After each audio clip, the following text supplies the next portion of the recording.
yes to the offering, deserve to have Card Service International, and yet walk out without the person making a commitment. We're moving towards the actual closing of the sale, where you actually see us get the final commitment. I so hope you realize that that point is built on doing everything we've taught thus far properly. So I so hope you'll keep reviewing the workbook. Think of the word needs when you meet a person. Don't forget the fundamentals I just covered. Smile when you meet them. Look them in the eyes. Be careful of the handshake. Repeat their names 4 times. Let them know that you're there to serve them. Deliver a wonderful introductory sentence as I've written for you. Follow the needs formula, and you watch. You're going to close lots of transactions. And that's why we're here, isn't it? Yes.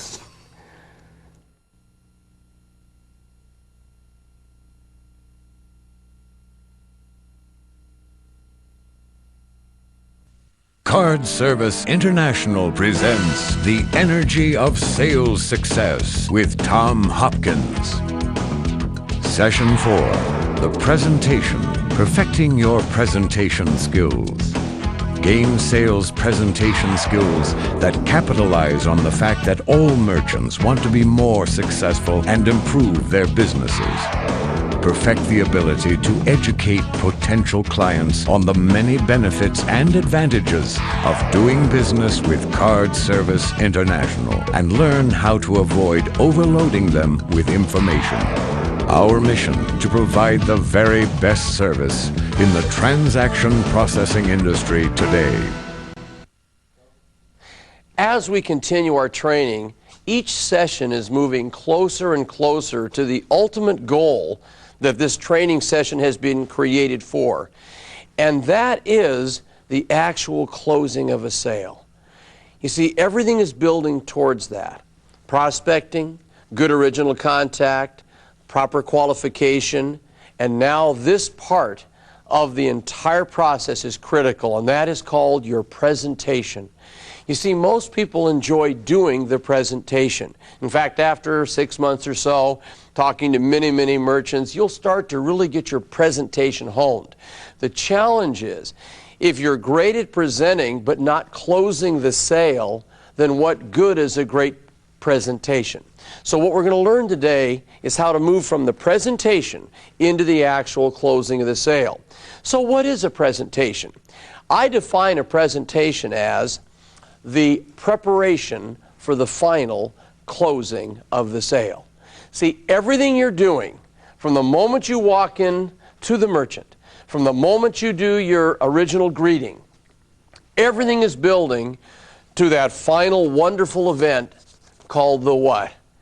Closing of the sale. So let's make sure we don't miss these fundamentals. I'll also say that after a while you may get into the habit of wanting to hurry through these steps, and if you skip a step in a presentation, you'll probably not get the closing of the sale. All right? So let's start off with these steps. Step number 1 is you build your presentation on a foundation of establishing rapport. You always establish rapport. Now, we mentioned this in an earlier session. You could walk in with a nice big smile, give them a compliment, discuss something topical. We can't forget that process. Something you have in common with them, letting them know how excited you are about them building a business and how you're there to work with them. So we establish rapport always first. How long does that take? It depends. It could be a minute or two. If they're busy, you may have to be interrupted and come back and talk a little more. It depends on the situation. You'll develop your instincts in time on how much rapport and how long you spend in establishing it. Then we move to step 2. As we've already kind of covered, we have our introductory statement. Remember, thank you for the time we're going to share. This meeting, I hope, will consider somewhat exploratory. Remember that phraseology, that you now say. Then, step 3, you get permission to make notes. Now, this is also something you have to get into your own personality. I always like saying something like this. After I've established rapport, got the introductory statement down, I might say, you know, John, I don't want to forget anything we discuss as we serve you over the years, so I hope you won't be offended if while we chat, I just make notes on my blank pad. Now what you're doing is getting out your what? Friend, and getting them used to making notes right in the beginning. See, if you think about other professions, doctors don't wing it. When they're asking about your symptoms and how you feel, they don't just listen, they're there making notes because they don't want to forget anything, you see. So now we have our friend out, it's right on top of our legal pad, our application, our documentation and paperwork should be underneath 3 or 4 pages so that when it's time to go into the final closing, we aren't fumbling, we don't ever open a briefcase, it's all right here. Then we move to step number 4, and that is you present benefits. Now when I say present benefits, you have wonderful brochures. I mean, the company has gone, I think, done an outstanding job of providing you with the very finest, high quality, beautiful brochures. Never forget this though. We never hand them anything that's printed that they can read until the time is right. If you hand it to them too soon, suddenly they get caught up in that and they're not hearing your verbal presentation, which is building this thing towards the final closing of the sale. I also want you to realize that if you use your 3-ring binder flip chart, if you flip open to different pages, there are 3 things that I think a merchant has to be satisfied with before they can make a financial decision.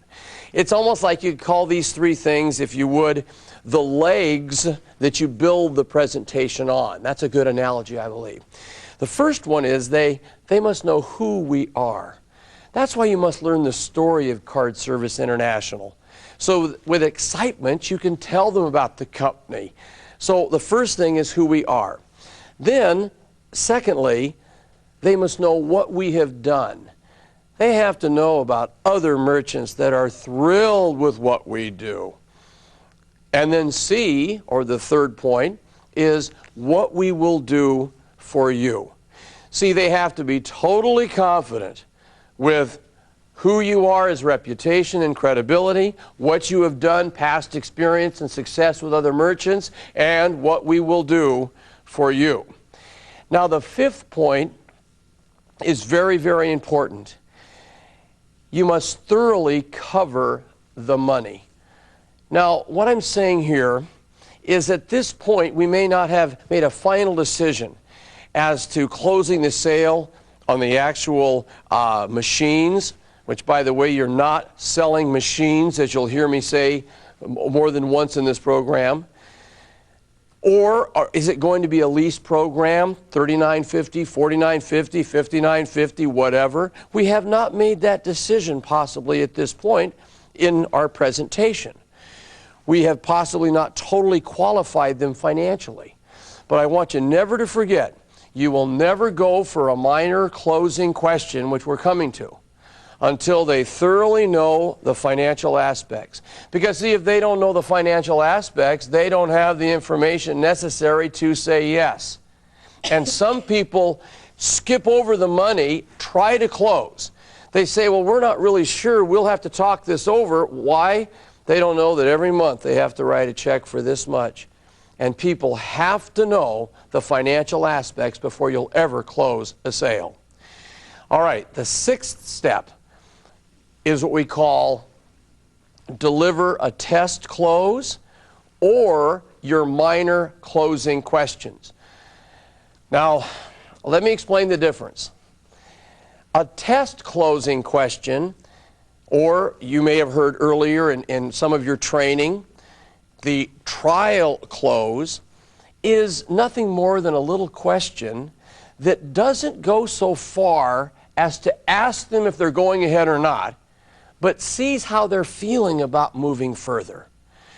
And this is not easy to teach. I want you to know that.